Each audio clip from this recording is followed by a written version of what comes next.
To have to stress about keeping up with other peers academically while hoping that when you head home you're able to have enough food on the table is not the right lifestyle. Or even worrying about whether or not you will have enough money to last a month until rent is due. Constantly having a worrying mindset can have drastic changes in character. Student homelessness has particularly negative personal repercussions. Homeless college students have higher levels of anxiety and worse physical health than their peers, and they have less access to nourishing meals. Today, I will discuss the issue of homelessness in college. Many students are forced to struggle to obtain the means to survive. First, let's look at the problem. Young individuals must worry about spending thousands of dollars on both housing and education. Students can concentrate more effectively on their schoolwork when they are not concerned about money. Even if students receive loans and financial aid, they could still be preoccupied with thinking about what they would have to do to pay them back in the future.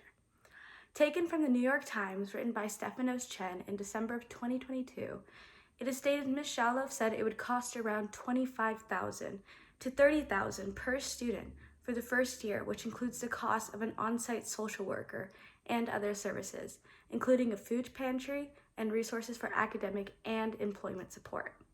When financial worries are absent, students are better able to focus on their academic work.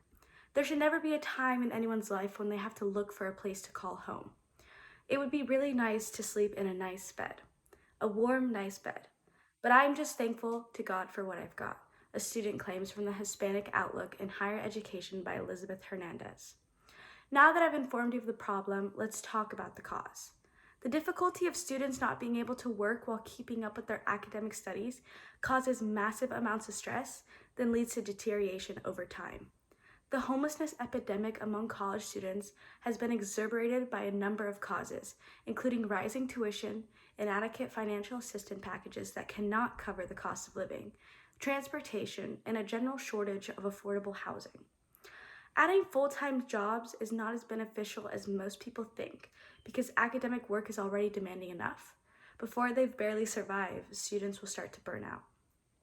From the New York Times, a former student states, I would be living in coffee shops and libraries trying to get work done, Masal Dana, who has dyslexia, said, about the difficulty of studying at home.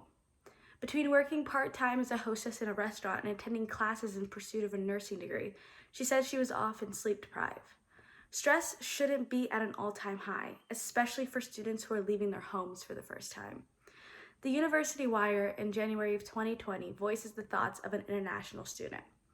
The frustrating situation took a toll on my mental health and my ability to concentrate on my studies. It wasn't the lack of housing options, but the fact that staying on campus over break was going to cost almost as much as it does during a normal semester, which neither myself nor my parents could afford at the time. I was fortunate enough to have it all sorted out by the end of the semester with the help of the International Students Program.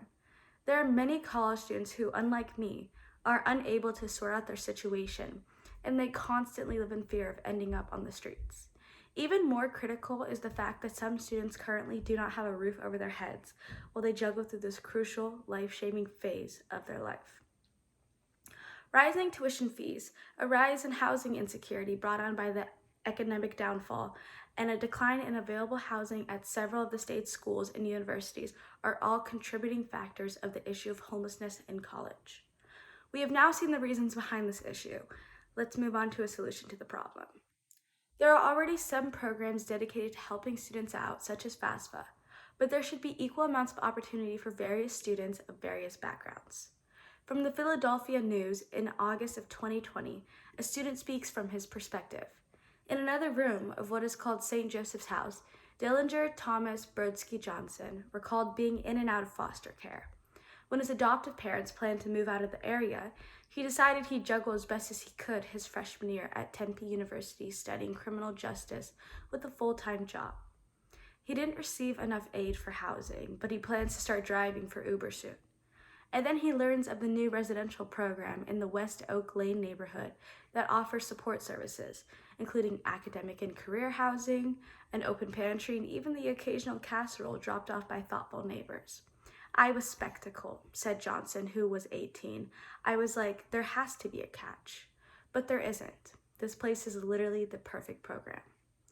Another quote taken from the Hispanic Outlook in Higher Education by Elizabeth Hernandez says, Fatima Kayas found the financial aid application to be one of the tallest hurdles in her pursuit of a degree, while homeless and lacking the parental information needed to apply for federal financial aid. As a child, Kayas bounced around shelters for domestic violence victims with her mother, eventually becoming emancipated after feeling like a burden on her mom's tight budget. Kayas couch surfed with friends until she moved into her dorm at the University of Northern Colorado in Greenlee of 2010.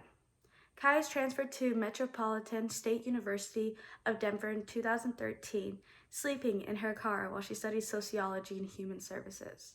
People don't get what it's like, Kaya said. I would get kicked out of Starbucks, or the library would close, or I didn't have enough gas to go park where I needed to go. I needed a place to study. I had all my clothes in the trunk. I needed space for my school books and my papers. I needed space to be a student. Despite the daily struggles, Kayas graduated with a 4.0 grade average in 2015. It was always instilled in me that education was my ticket to freedom and to escape the struggle. Kaya said I needed to have this piece of paper, my degree, to say I'm worthy. There are many different factors that have played out with such a difficult topic, but hopefully our Rights for the Students battle eventually comes to an end. The impact of homeless students throughout the transitional years of college has been covered today.